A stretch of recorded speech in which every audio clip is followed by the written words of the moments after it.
Hello everyone, welcome back to the class. So now we are entering the second last week of our semester, and we are going to read one last love story. And it is a Chinese love story happening in the pre-modern time, but it's very different from any other story we have been encountering throughout the semester. So this is a love story. It is happening not between human, but between human and ghost. So thinking about it, how can a human and a ghost falling in love? What will happen? What will be the biggest obstacle between the two, between the couples, and how they view love differently or similarly compared to human and human love? So the title of the story I assigned you is The Magic Sword and the Magic Bag. So from the title, you already see how magic is designed in the whole story. And for the movie, the English title is A Chinese Ghost Story, so very straightforward.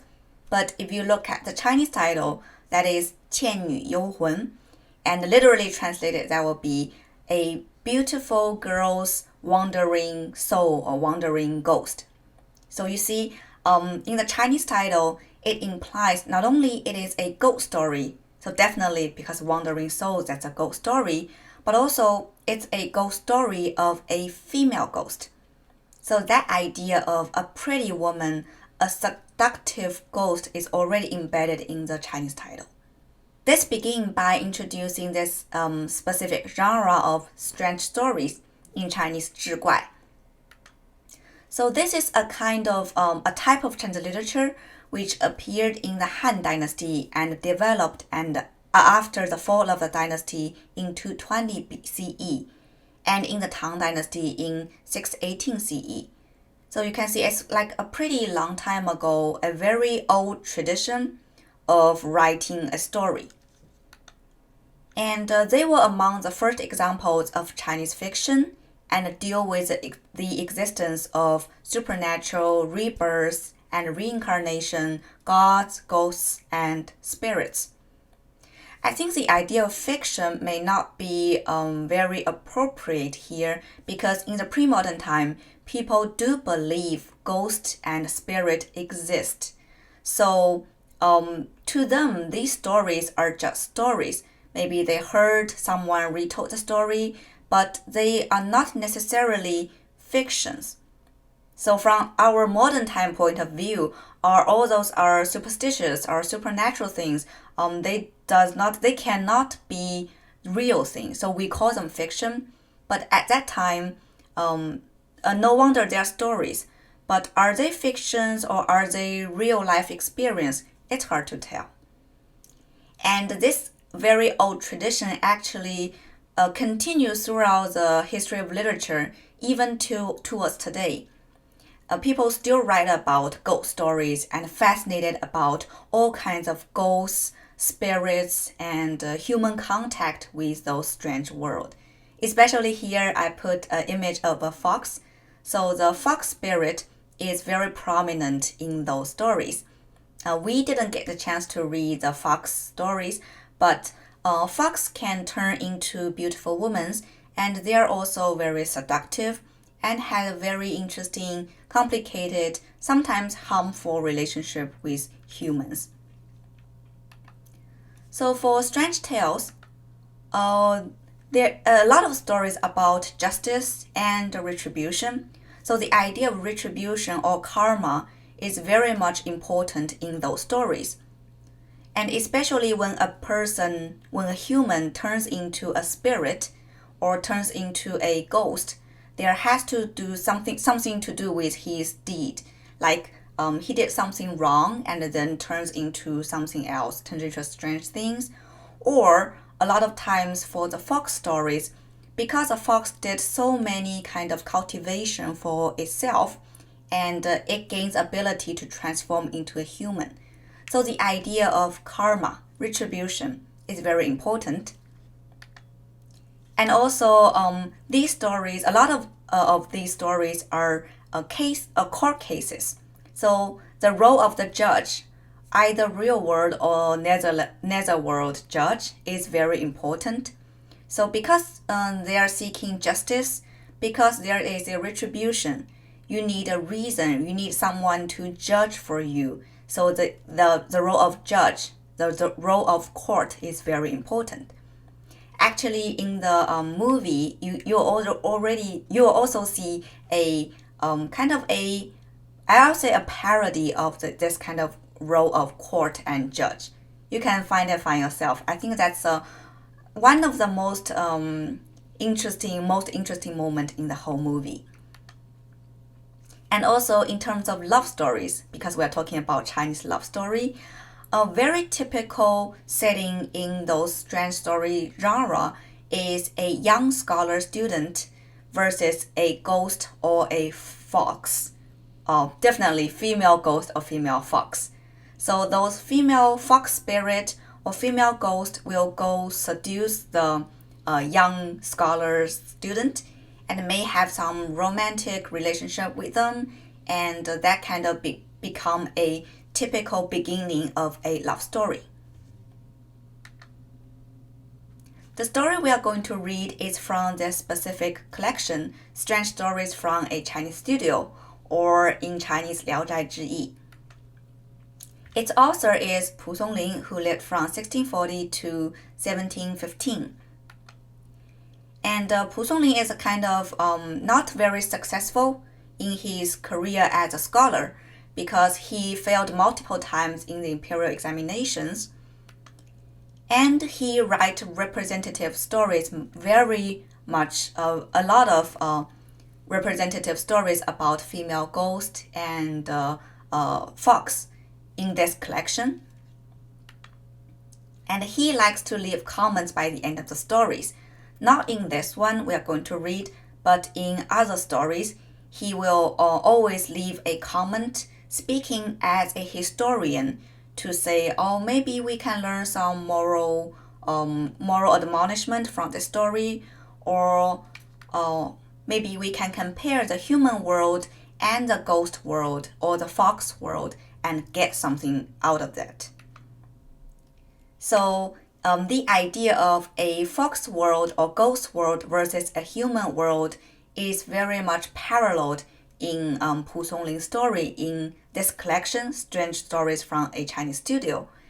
And I think it's very interesting for us to think about, should we consider these two as a contrast, or the fox story, the fox world or the ghost world as a metaphor for the human world? I think there's no definite answer, and actually we can approach both ways at the same time to think like, what if there is a parallel world, a human world and a ghost world, a fox world existed at the same time? What will happen? How these two worlds get contact with each other and communicate with each other? And a little bit background for Chinese ghost, because the story we are going to read is specifically a ghost story. So basically, a very, very simplified idea about Chinese ghost is that first, you are human, and if you died without a proper burial, you will become a wandering ghost. So human and ghost are intertransformative. You can become a ghost from a human, and a ghost with something else can become back to a human as well. So the ghosts are supposed to be on the evil side. They will seduce, harm, or eat people. So if you are a female, especially if you are a female ghost, you are supposed to have the stereotypical image of seduction. So you will seduce seduce young men and to harm them, to get the yang qi or the living energy out of the young man, basically to kill him and to make him another ghost.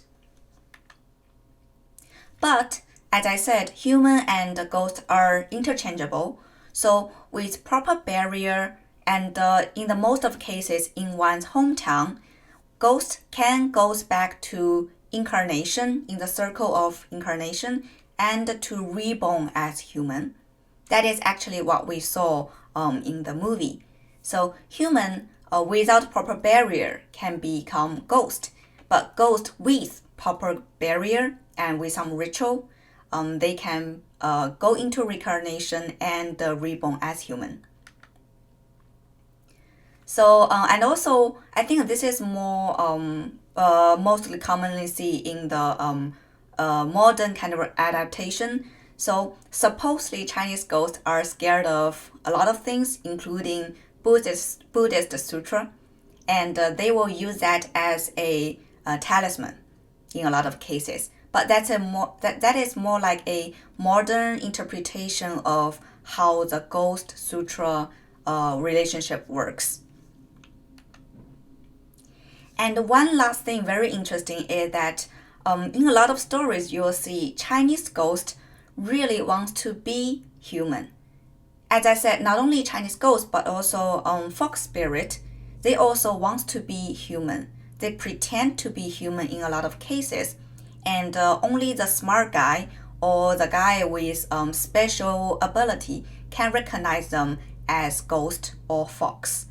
So in a way, we can say Chinese ghost story is very human-centric, and the human are still placed as the good side and the superior side, while the ghost and the fox are always trying to be human and trying to incorporate themselves into the human world. And in the genre of ghost story, there's one specific story dedicated to female ghosts. And female ghosts are supposed to be first seductive.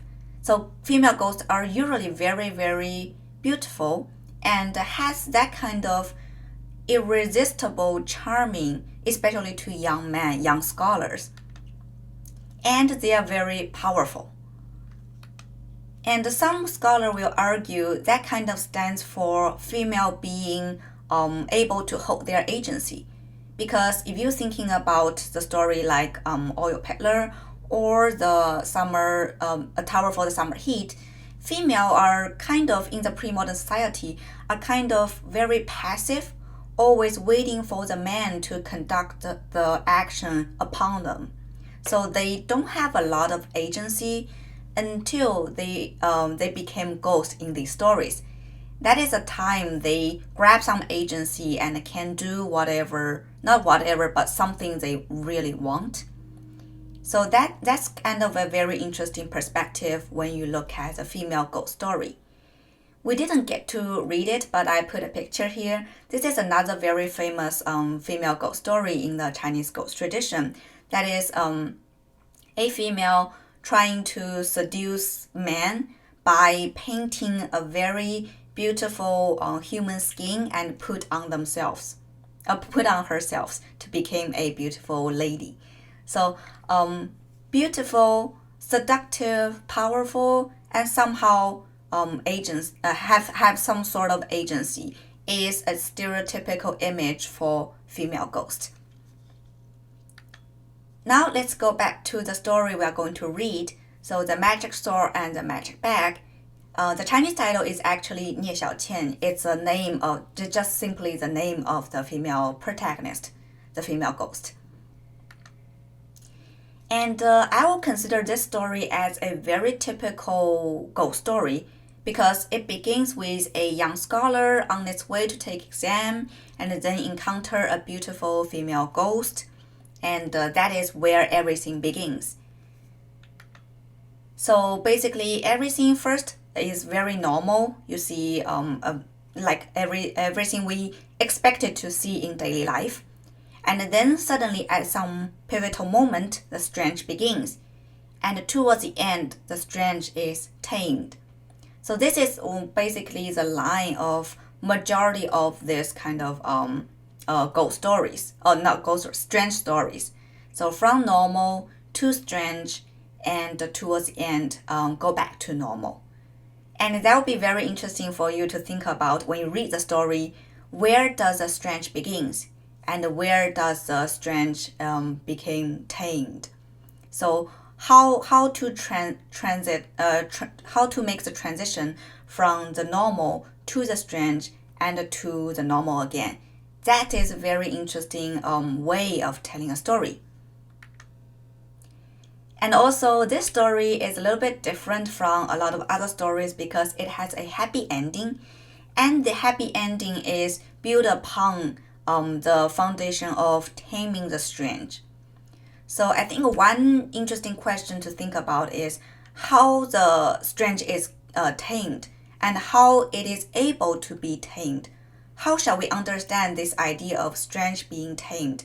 Is that a comedy, a happy reunion as we generally picture it, or to some degree it is a tragedy? So how would you understand this idea of tame the strange? Is very important when you read the story. And finally, as I said, Pu Songling, the author, didn't give a moral admonishment towards the end of the story as he would like to. So, did you see any moral admonishment when you read the story? Or if I ask in another way is, what does this story actually tell us? How shall we understand Pu Songling's idea of writing the story, or people at that time's retell of this story? Why people will write a strange story between a ghost and a scholar like this one? So another material for this week is a movie that is a Chinese ghost story, or in Chinese 倩女幽魂. This is a modern adaptation of that pre-modern story. It is made in 1980, so actually 30-ish years ago. It is considered a classic. And I think my question will be why? Why we consider this kind of a story like shot 30 years ago as a classic in terms of casting. So those actors and actresses, when you read the story and when you watch the movie, how do you think they fit into their characters? How they use their performance to represent the characteristics of different characters? And also the special effect, I think that's a funny part of the story because that is considered a pretty good use of special effects for the 80s, but not for nowadays. But even like that, I think nowadays we are so accustomed to all this kind of digital effects, those fancy ones like in the Marvel world, like in the Marvel movies. But if we go back to 80s, did you see some kind of how's your feeling of watch those kind of very handmade special effects? And especially if we put those in the context of a pre-modern story, how would you think the relationship will be? So the special effect, the very primordial handmade idea of special effect, how does that relate to that pre-modern atmosphere, pre-modern world? Do they fit? How do they fit?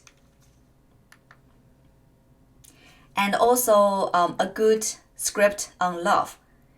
When you read the story, a little bit spoiler here. So when you read the story, you may not immediately realize, oh, that's a very touching love story. You just see two characters and they get married, basically. But in this movie adaptation, the idea of love and the idea of qing or emotion is really highlighted. So we get a very good story centered on the idea of love and probably our modern understanding of love. So why it's a good script and how the theme of love is highlighted, I think this is also one of the most interesting questions to think about. And finally is the idea of human versus ghost.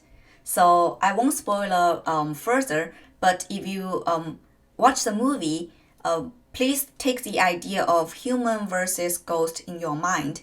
There are several hints in the movie actually directly speak to the contrast, or not contrast, the comparison between human and ghost. So we cannot speak directly which side is banal, which side is evil, but they have a lot of more complicated relationships than we thought. So how do we understand their relationships and how their relationships a relationship is portrayed in that modern adaptation of a movie? I think that is also one of the interesting questions you may think about. Okay, so that's my brief introduction to the movie and to the story. This is a pretty old movie, but I still hope you enjoyed it. And don't forget to leave a comment down below. Let's gather together in Zoom meeting on Thursday to have a discussion. Okay, bye.